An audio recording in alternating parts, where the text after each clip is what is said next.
तो आज हम उत्तराखंड के एक ऐसे जिले की पड़ताल करने जा रहे हैं जो हमारे एक श्रोता के भेजे हुए स्रोतों के हिसाब से आस्था, प्रकृति और इतिहास का एक अद्भुत संगम है, रुद्रप्रयाग।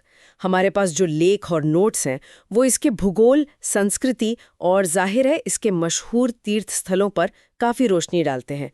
तो हमारा काम है इनमें से सबसे दिलचस्प और जरूरी बातें निकालना, ताकि रुद्रप्रयाग की एक, आप कह सकती हैं, एक जीती जागती कहानी सामने आए। और कहानी की शुरुआत एक कमाल के तथ्य से करते हैं। क्या आपको पता है कि इस जिले का महाभारत काल में एक अलग ही नाम था, रुद्रावर्त, और आज भी यहीं पर अलकनंदा और मंदाकिनी नदियों का वो पवित्र संगम होता है जिसने इसे अपना नाम दिया है। चलिए इसी धागे को पकड़कर आगे बढ़ते हैं। बिल्कुल। और ये जगह सिर्फ धार्मिक नजरिए से ही खास नहीं है। दिलचस्प बात यह है कि भौगोलिक रूप से ये उत्तराखंड का सबसे छोटा जिला है और पूरी तरह से एक आंतरिक जिला है। आंतरिक जिला मतलब इसकी सीमाएं किसी दूसरे राज्य या देश से नहीं लगती। ये चारों तरफ से उत्तराखंड के ही दूसरे जिलों से घिरा हुआ है।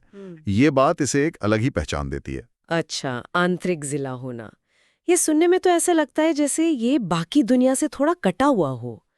तो चलिए यहीं से शुरू करते हैं। रुद्रप्रयाग की पहचान, इसका इतिहास और भूगोल। हमारे स्रोतों के मुताबिक ये जिला बहुत पुराना नहीं है, 1997 में बना था। लेकिन इसके नाम, जैसा हमने कहा, पुनाड़ और रुद्रावर्त, वो बहुत पुराने हैं। सही कहा। और आपके कटे हुए होने वाली बात बहुत दिलचस्प है। एक तरफ से देखें तो हाँ, इसकी अपनी कोई बाहरी सीमा नहीं है। उत्तर में उत्तरकाशी, पूर्व में चमोली, दक्षिण में पौड़ी और पश्चिम में टिहरी। ये चारों तरफ से गढ़वाल के बड़े जिलों से घिरा है। लेकिन दूसरी तरफ यही चीज इसे एक तरह का सुरक्षित केंद्र भी बनाती है। ये नहीं कि ये अहम नहीं है। मुझे एक बात ने चौंकाया। स्रोतों में लिखा है कि उत्तराखंड का सबसे लंबा नेशनल हाईवे NH7 यहीं से होकर गुजरता है। मतलब ये सिर्फ एक मंजिल नहीं बल्कि पूरे गढ़वाल के लिए एक जरूरी रास्ता, एक कॉरिडोर भी है। ये तो इसे एक अहम चौराहा बना देता होगा, सिर्फ तीर्थयात्रियों के लिए ही नहीं। आपने बिल्कुल सही पकड़ा। ये एक विरोधाभास जैसा है। भौगोलिक रूप से बंद, लेकिन ट्रैफिक के हिसाब से खुला हुआ। NH7 इसे ऋषिकेश से लेकर बद्रीनाथ और माणा पास तक जोड़ता है। और दूसरा हाईवे NH107 तो समझिए केदारनाथ यात्रा की रीढ़ की हड्डी है। अच्छा, ये रुद्रप्रयाग को गौरीकुंड से जोड़ता है, जहां से बाबा केदार के धाम तक की पैदल यात्रा शुरू होती है। तो ये जिला भले ही छोटा हो, पर पूरे गढ़वाल की तीर्थ यात्रा का दिल यही धड़कता है। तो हमने इस जगह की भौगोलिक बनावट को समझ लिया।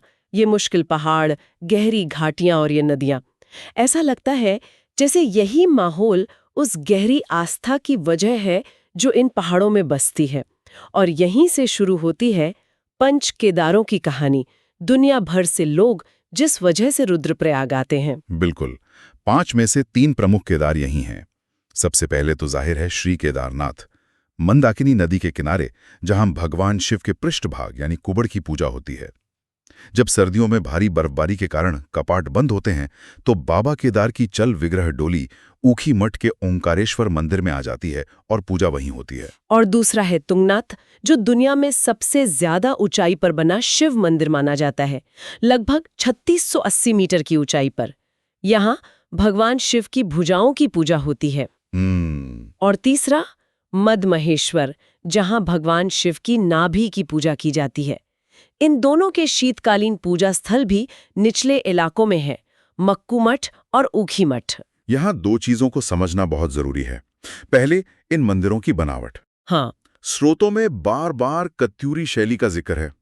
ये वास्तुकला की एक प्राचीन पहाड़ी शैली है।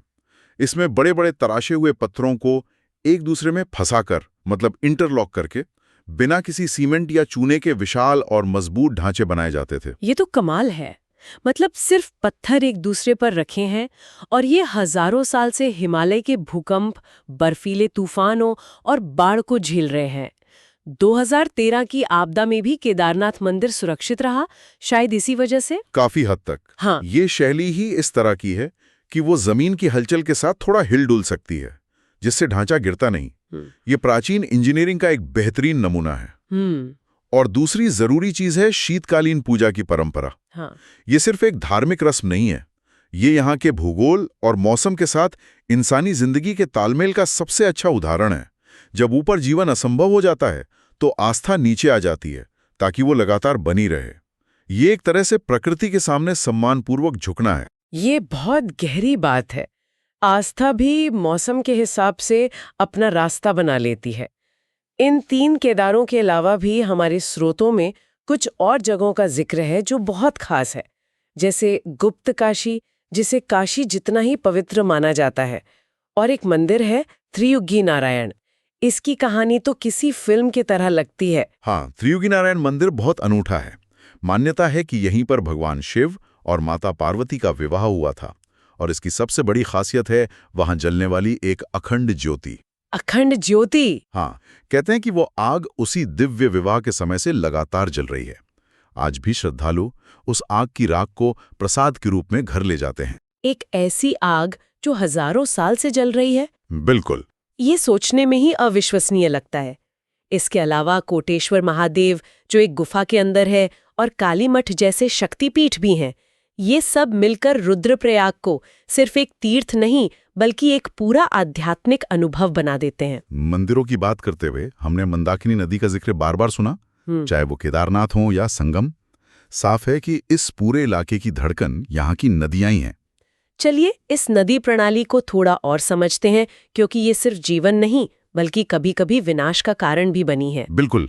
इस पूरे जिले की मुख्य धमनी मंदाकिनी नदी ही है।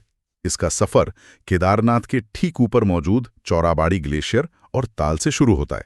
और इस जिले का नाम जिस जगह पर पड़ा है वो है रुद्रप्रयाग शहर, जहां मंदाकिनी अपनी यात्रा पूरी करके अलकनंदा नदी में मिल जाती है। और ये 5 प्रयागों में से एक है। हाँ, एक बहुत ही पवित्र संगम माना जाता है। लेकिन मंदाकिनी अकेले नहीं बहती है ना? हाँ, इसकी कुछ सहायक नदियां भी हैं जिनका जिक्र स्रोतों में है। हाँ, कई छोटी बड़ी नदियां इसमें मिलती हैं, जैसे सोनप्रयाग में इससे वासुकी गंगा, जिसे सोन गंगा भी कहते हैं, मिलती है। अच्छा। कालीमठ के पास मधुगंगा मिलती है, और सूर्यप्रयाग में लस्तर नदी। ये सारे संगम स्थल भी अपने आप में छोटे छोटे तीर्थ बन गए हैं। ये दिखाता है कि यहाँ के लोगों के लिए पानी का हर स्रोत कितना पवित्र है। और जब हम मंदाकिनी और चौराबाड़ी ताल की बात करते हैं तो 2013 की उस भयानक आपदा का जिक्र किए बिना आगे नहीं बढ़ सकते। हमारे स्रोत बताते हैं कि उस तबाही के केंद्र में यही चौराबाड़ी ताल था। ये सोचना भी कितना डरावना है कि जो ताल इतना शांत और सुंदर था वो इतने बड़े विनाश का कारण बन गया। वो प्रकृति की ताकत का एक भयानक प्रदर्शन था। हाँ। हुआ ये कि ग्लेशियर का एक बहुत बड़ा हिस्सा टूटकर ताल में गिरा, जिससे एक साथ भारी मात्रा में पानी और मलबा बाहर निकला। जब ताल की दीवार टूटी तो मंदाकिनी नदी, जो सामान्य रूप से बहती थी, वो अचानक एक कई 100 मीटर ऊंची लहर में बदल गई। बाप रे। और अपने रास्ते में आने वाली हर चीज को बहा ले गई। वो मंजर सोचना भी मुश्किल है। हमारे स्रोतों में भारतीय सेना के बचाव अभियान ऑपरेशन सूर्य होप का जिक्र है, जो दिखाता है कि उस तबाही का पैमाना कितना बड़ा रहा होगा। इसी चौराबाड़ी ताल को गांधी सरोवर भी कहते हैं ना? हाँ, क्योंकि 1948 में महात्मा गांधी की अस्थियों का एक हिस्सा यहाँ भी विसर्जित किया गया था, इसलिए इसका नाम गांधी सरोवर भी पड़ा। लेकिन यहाँ और भी खूबसूरत और शांत झीलें हैं, जैसे देवरिया ताल। देवरिया ताल, हाँ, जिसके बारे में कहा जाता है कि उसके पानी में चौखंबा जैसे ऊंचे हिमालयी शिखरों का साफ प्रतिबिंब दिखता है। एक अंडाकार शक्ल का भिंकताल है, और वासुकी ताल, जहां से वासुकी गंगा निकलती है। और पहाड़ों की ऊंचाइयों पर फैले वो हरे भरे घास के मैदान, जिन्हें बुग्याल कहते हैं। चोपता का जिक्र तो बार बार आता है। उसे उत्तराखंड का मिनी स्विट्जरलैंड भी कहा जाता है। सही। मधुमहेश्वर और बर्मी बुग्याल, ये तस्वीरें देखकर ही लगता है कि प्रकृति ने इस जगह को कितनी फुर्सत से बनाया है। लोगों के लिए बहुत जरूरी है। गर्मियों में ये चारागाह का काम करते हैं। तो आप देख सकते हैं कि यहाँ प्रकृति का हर रूप, नदी, ताल, बुग्याल, इंसानी जिंदगी से कितनी गहराई से जुड़ा हुआ है। प्रकृति और आस्था के इस गहरे रिश्ते के बाद अब बात करते हैं यहाँ की उस जीवंत संस्कृति की, जो सिर्फ मंदिरों में नहीं बल्कि यहाँ के मेलों और यात्राओं में दिखती है। और हमारे स्रोतों में एक मेले का जिक्र है जिसे पढ़कर मैं सचमुच हैरान रह गई। जाख मेला। हाँ, जाख मेला वाकई एक अद्भुत और रहस्यमयी अनुभव है। ये गुप्त काशी के पास एक गांव में होता है। इसकी सबसे हैरान करने वाली परंपरा यह है कि जाख देवता के पशवा यानी वो व्यक्ति जिन पर देवता का आवाहन होता है, वो धधकते हुए अंगारों के एक बड़े ढेर पर नंगे पांव नृत्य करते हैं। जलते हुए अंगारों पर नृत्य, ये कैसे मुमकिन है? क्या इसके पीछे कोई विज्ञान है या ये सिर्फ आस्था की शक्ति है? ये सुनने में ही अविश्वसनीय लगता है। इसे देखने वाले और करने वाले तो इसे पूरी तरह से दैवीय शक्ति और आस्था का ही चमत्कार मानते हैं। उनका विश्वास इतना गहरा होता है कि आग उन्हें कोई नुकसान नहीं पहुंचाती। ये दिखाता है कि विश्वास में कितनी ताकत हो सकती है।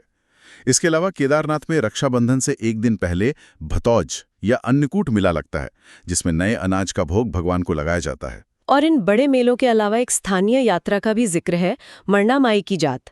ये शायद उतनी प्रसिद्ध नहीं है, लेकिन स्रोतों से पता चलता है कि ये स्थानीय लोगों के लिए बहुत अहम है। बिल्कुल। मरना माई की जात यात्रा उखीमठ की मदमहेश्वर घाटी में होती है। ये बड़े तीर्थ सर्किट का हिस्सा नहीं है, ये विशुद्ध रूप से स्थानीय परंपरा है।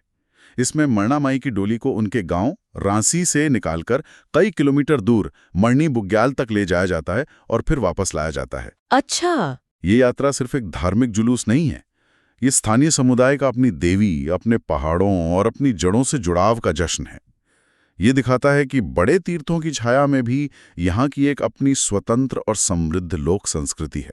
तो आज की इस पूरी बातचीत को अगर समेटें तो रुद्रप्रयाग की जो तस्वीर उभरती है वो सिर्फ पंच केदारों की भूमि की नहीं है।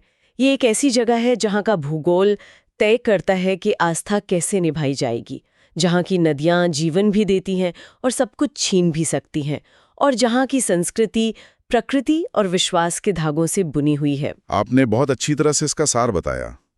यहाँ धर्म, प्रकृति और इंसान का जीवन एक दूसरे में इतने गहरे गुथे हुए हैं कि आप एक को दूसरे से अलग कर ही नहीं सकते। मंदिरों का सर्दियों में नीचे आना यहाँ की भौगोलिक मजबूरी का आध्यात्मिक समाधान है। नदियों के संगम का धार्मिक महत्व उस जगह के भूगोल को सम्मान देना है। सब कुछ एक दूसरे से जुड़ा है, एक चक्र की तरह। चान और इसकी अर्थव्यवस्था काफी हद तक तीर्थ यात्रा और पर्यटन पर निर्भर करती है, लेकिन ये इलाका हिमालय के सबसे संवेदनशील और नाजुक हिस्सों में से एक है। ऐसे में विकास की जरूरतों और पर्यावरण के संरक्षण के बीच एक सही संतुलन कैसे बनाया जा सकता है, ये एक बहुत बड़ा और जरूरी सवाल है, जिसका जवाब भविष्य में इस घाटी का रूप तय करेगा।